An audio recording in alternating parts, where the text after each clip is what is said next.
Hello, viewers, and welcome to the latest episode of the Huddle. Tim Poole here, and we're with a repeat returning guest, Gustaf Hoffstedt, General Secretary for the Swedish Trade Association for Online Gambling, BOS for short. Gustaf, thanks for joining us again. Thank you. It's great being here once again. As we were just discussing, I'm not gonna besmirch the pronunciation of the full Swedish name with my terrible accent. But also, I wanted to compliment your background. It's really interesting. My background? Yes. Yeah, I don't know if it's that interesting, but I do have a political background. I've been in this industry now for almost a decade, but prior to that, I worked as well, to begin with, vice mayor of the island of Gotland in the Baltic Sea, and after that as an MP, a member of the Swedish Parliament for maybe half a decade or so. And it was actually during my political life that I got really interested in gambling legislation and gambling regulation. So it was a smooth transition to move from the political life to the gambling industry. And just as a last comment, I'm really pleased that I didn't have to abandon my kind of ideology when I went to the industry, because for me I've always been a market liberal person. I do believe that we shall have a strong state, but the state shall supervise and in some cases penalize gambling companies when they don't comply. But on the other hand, the gambling companies, they should be owned by private entities, and that is something that all my members embrace as well, which is great, obviously. As a repeat guest on the Huddle, and a contributor to the magazine, your kind of market liberal stance has definitely come across, and even in our conversations, I would probably say, I personally, not that it matters in this capacity, I'm the interviewer, I'm getting your opinions, but I personally lean that way, but perhaps not as far as you. You're definitely, very kind of market liberal, and that's come across. What I also like is, I meant the background behind you in your video, but you gave me a fantastic answer, so I'm glad that transpired. Right. Okay, so let me comment on that one as well. Well, if you are really interested in the details, I do have some Moomin mugs there, because that is something that those mugs are extremely collectible in the Nordic countries, but also the tapestry is a Morris tapestry made in England. You should be proud of that, Tim. Yeah, I mean, yeah, definitely. Singer here in London, yes. And as I would normally say, most things aren't made in England anymore. So that's fantastic. That's really cool. In general, kind of for the BOS lately, before we get into the specifics of a kind of a couple of topics we want to talk about today, what's the kind of latest updates for you guys? As always, there are many things, really, really many things that are happening. But for example, to start on the reactive side, the Swedish government decided a couple of weeks ago that it wants to close down the last remaining land-based casino here in Sweden. And it seems like most stakeholders are okay with that. However, we have proposed that, well, it's fine, once again, for a market liberal point of view, that the government doesn't run a casino, but we propose that the government opens up for privately owned land-based casinos. It's not a super important issue for us at all. We represent online companies, online casino and online betting operators, and also B2Bs. But we do believe that in the whole ecosystem of gambling, there is a small role still for a land-based casino to play. And also in some cases, for example, well, in particular when it comes to poker, online and offline tend to intertwine. And for example, if this prohibition goes through as suggested from the government, it will be impossible to arrange a Swedish tournament in poker, for example. And that would be truly sad, I believe. So we simply advocate for the allowance to run a land-based casino in Sweden on a private basis. Although I wouldn't expect any of our approximately 20 members to be interested in that, frankly. Sure, yeah. I mean, obviously, a Gambling Insider, we deal with both land-based and online. I think it's probably important for me to point out that when you say kind of still plays a small role, I think probably specifically in Sweden, because obviously in places like kind of in America and other countries, obviously land-based is, it's a much more important, a different landscape. But so thanks for breaking down that kind of, obviously Casino Cosmopol, the last one in Stockholm, is planned to be closed. So what you're suggesting, I mean, it makes a lot of sense from a market perspective that, we should have land-based casinos in Sweden, but privately run. Would that be a case of taking the same properties and just simply kind of selling the ownership or building new properties, that kind of thing? I don't really have an opinion about that. I believe that the facility itself is privately owned in Sweden. I'm not sure about that, but whether a private casino would like to open on that specific venue or somewhere else, I don't think it's up to not neither me nor the government. The governmental task is simply to create licenses for private operators should they want to run a private land-based casino in Stockholm. Mm-hmm. Unfortunately, I don't think they will. It is much more likely that any kind of land-based casino in Sweden will be prohibited within a year or so. And that is kind of sad because after all, I do know that we are not New York or London or Paris, but nevertheless, we want to play an international role also as a tourist country and especially with the capital Stockholm. And it is kind of sad that we cannot offer an international casino to the people living in Sweden, but also to visitors to the city. So kind of sad, actually. And that is something felt among all the members within my association, despite the fact that they are all online based. But nevertheless, we care about Sweden, and a complete prohibition is not something that we advocate for. Mm-hmm. That was going to be my next question, in that you mentioned that your members are online focused, so they may not necessarily have a strict opinion on this. But I was going to ask how likely it is that the government is to kind of create licenses. But so what really we're looking at, the removal of land-based gaming or land-based casino gaming from Sweden, which, as you say, is quite sad. That's what I expect, and that means legal land-based casino, because that's obviously another. You and we've been talking a lot about channelization when it comes to online betting and online casino. It's obviously the same kind of challenge when it comes to land-based casino. If you do not offer any kind of legal offer to consumers, some of them will accept that prohibition, some won't, and I do fear that especially in the large cities, Stockholm, Gothenburg, and Malmö, that it will be tempting to create illegal casino clubs and poker clubs, etc. What choice do these people have to continue with their hobby? So that's yet another reason for the government to allow land-based casinos, but not governmentally run casinos, because we shall also bear in mind that the government of Sweden, they have been so lousy in running this casino that it has been run on deficit.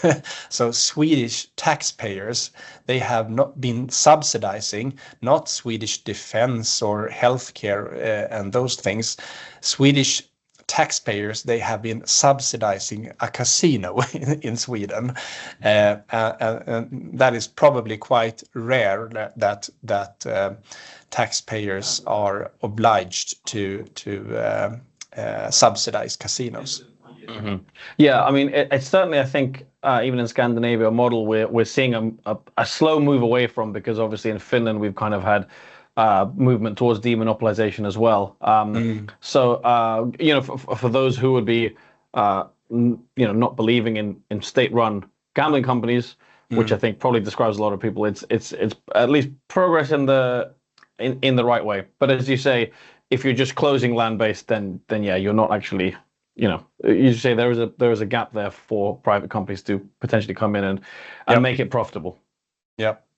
Yeah, I mean, the rest of the Nordics is really interesting now. You mentioned Finland as the obvious most interesting jurisdiction in the Nordics at the moment, with their transition to a licensing system. We talk a lot with Finnish stakeholders at the moment, both governmental but also from the private side, since they are interested in the developments in Sweden and Denmark. That's the way we do. You probably do the same and look at, I don't know, Ireland or whatever, but our closest neighbors, when we also find a lot of ideas in the other Nordic countries. So when Finland now is abandoning its monopoly system, I do believe that Denmark and Sweden are the two main jurisdictions to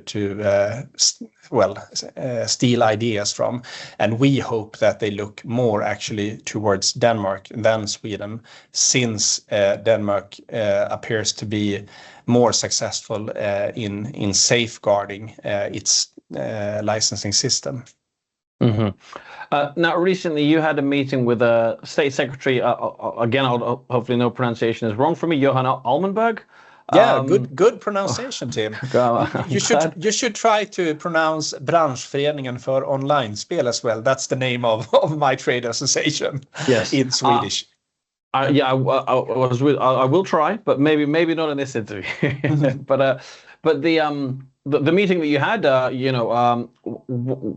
it was gambling related. What kind of outcomes did you come out with, and was it a positive meeting? It was a positive meeting, the best so far. It's always difficult to discuss and have a dialogue with representatives from the government for various reasons. One reason is that, yes, obviously they also want to create a well-functioning gambling market, but they also have other interests. And for an industry with such a low reputation as the gambling industry, it's always tempting for any government to, although they know that a measure possibly is bad for the gambling market, nevertheless it's tempting to implement such measures as well if they are popular among the population. So there are different. I mean, we are obviously a commercial interest as a trade association, but honestly, I believe that our possibility to actually care about the whole society is actually larger compared to the government, because the government also has to consider not just what is good when it comes to gambling regulation, but how it is received among the population. We care less about those aspects, how it is received. But anyway, I had a trustful dialogue with the State Secretary.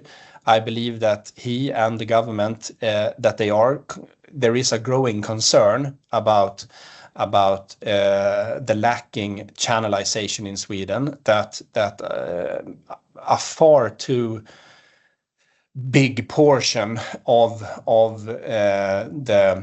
the online gambling, especially when it comes to casino gambling, takes place outside the licensing system, and the difficult thing from a political point of view here, and I mentioned in the beginning my own political background, so I do understand it.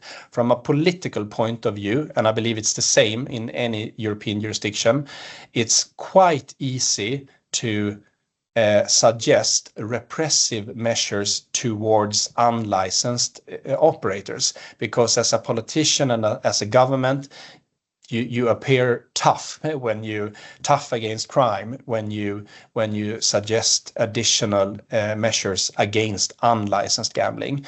But the really difficult task for any European government is to suggest measures that promote licensed operators and licensed suppliers, because once again, back to the low reputation that we suffer with in this industry, it can be viewed as, if you do that, that you kind of give extra perks to the gambling industry, and that is something that the population and also the media will clamp down on, and I know, and my members know, that any repressive measures towards unlicensed operators are fine. We only represent licensed operators, but you will never ever be successful with your licensing system. You will never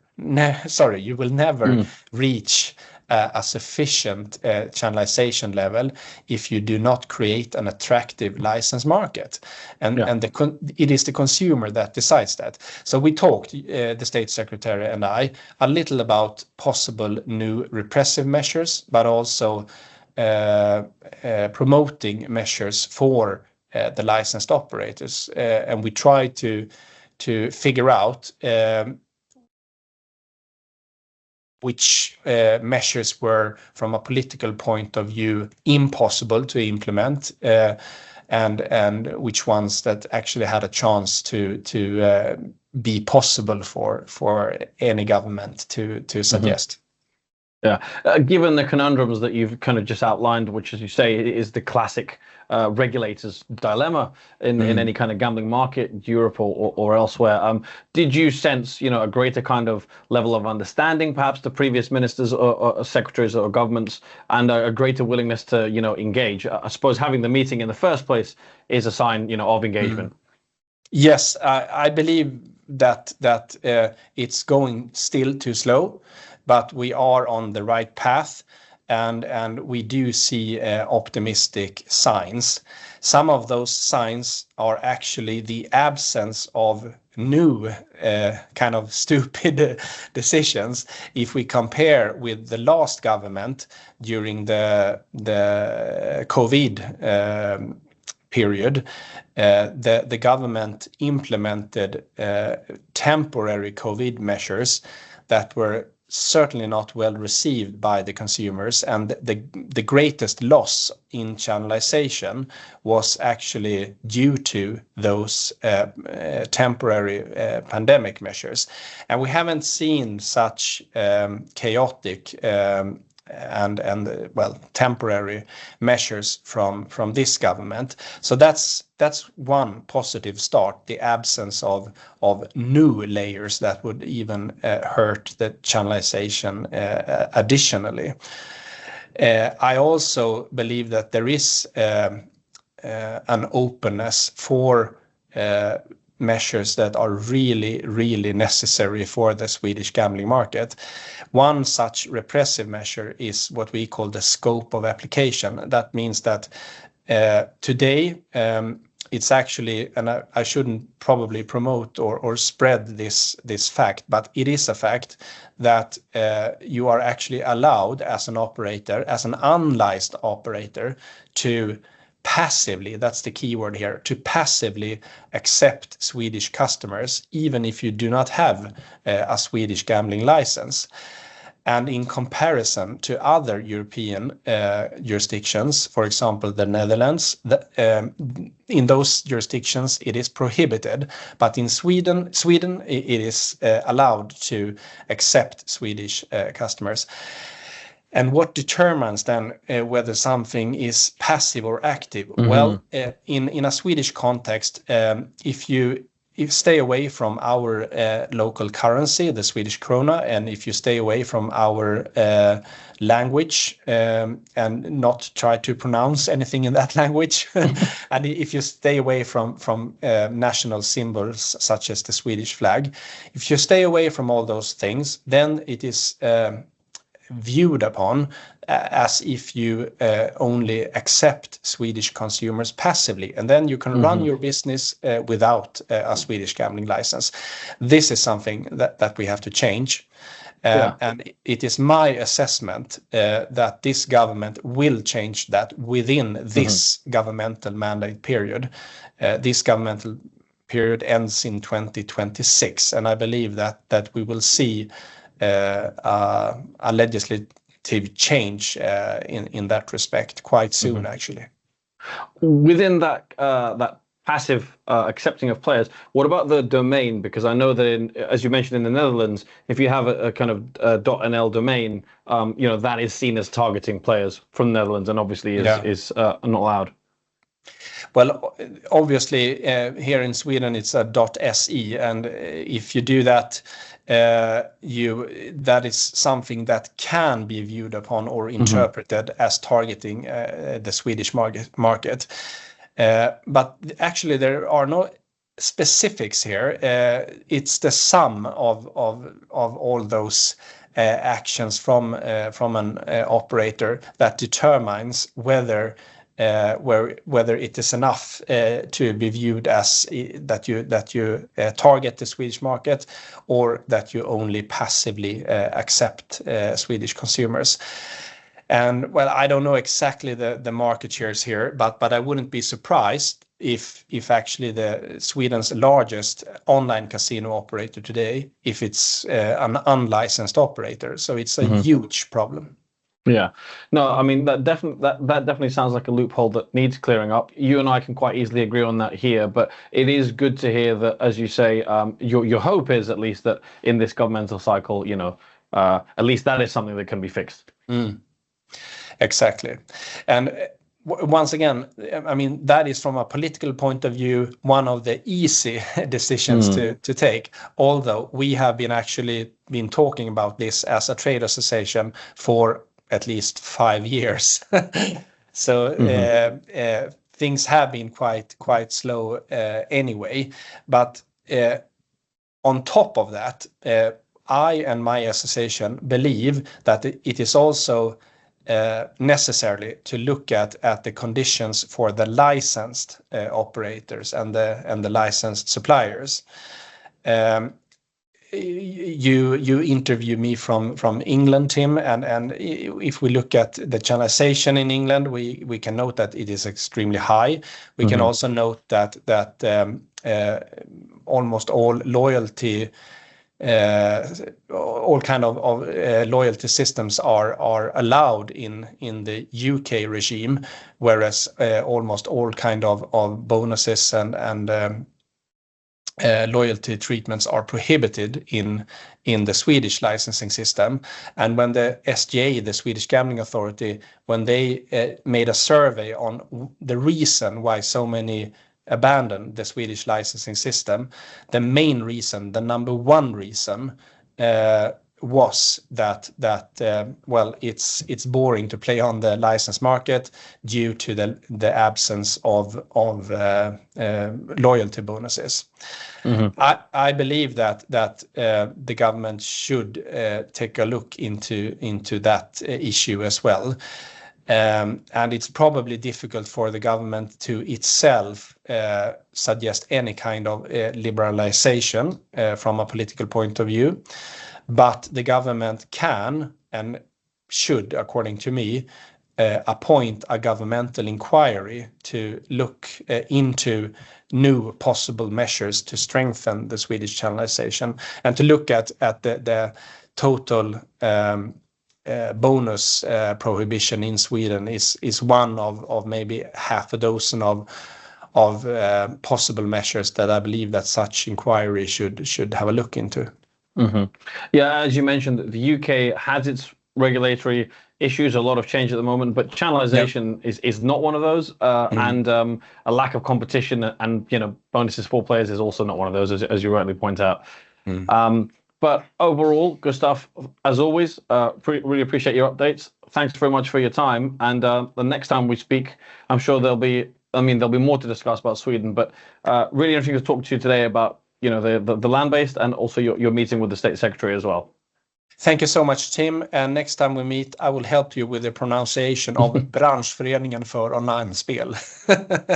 I look forward to that, Gustaf. Yeah. Thanks again for your Tim. time. Yeah, and to our viewers, thanks as always for watching. Bye.